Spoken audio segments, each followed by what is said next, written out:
Welcome to the 1 millionth returning player guide you'll see.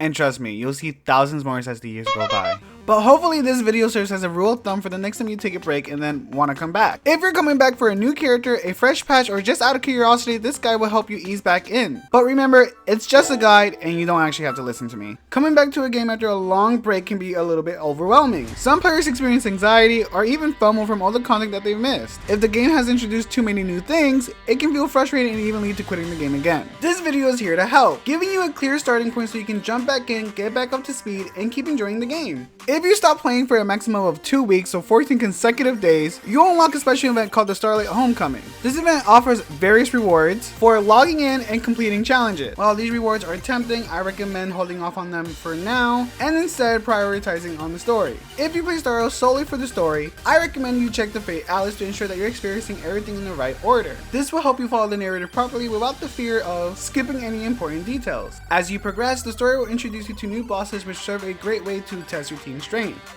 Facing these challenges will naturally push you to improve, making your return feel more rewarding. And since these bosses will put your team to the test, it's a perfect time to talk about building a solid team to take them down. If you find yourself struggling against a boss, well, that means it's a skill issue. I'm kidding, it just means your team is a bit outdated. As a returning player, you likely came back for a new character or one that you've been wanting for a while. And now that you have them, or in the process of pulling for them, you probably want to use them right away.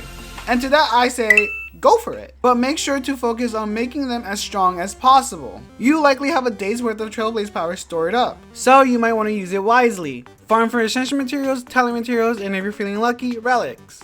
If luck is not on your side, check the relics that you already have and borrow from characters that you built in the past. Let's be real, you probably weren't using them anyway. To avoid stretching your resources too thin, I suggest focusing on 1 or 2 characters max and filling out the rest of your team with pre-built characters that complement them. Trying to build too many characters at once can be overwhelming and drain your materials really fast.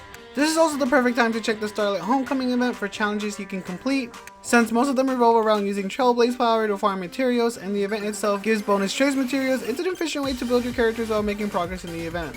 Talk about killing 2 birds with 1 stone. Once you've powered up your team, jump back to the story and see if you can finally clear that boss. Finally, once your team is built and you caught up to the story, it's time to dive into other fun content. I recommend starting with any active events since they offer limited time rewards that you don't want to miss. After that, the choice is yours. Test your luck in Memory of Chaos, push your limits in Pure Fiction, take on Apocalyptic Shadow, or challenge yourself with the Simulator Universe. Each mode offers different rewards and gameplay, so pick whatever interests you the most. And that's it, your 2025 guide for returning players.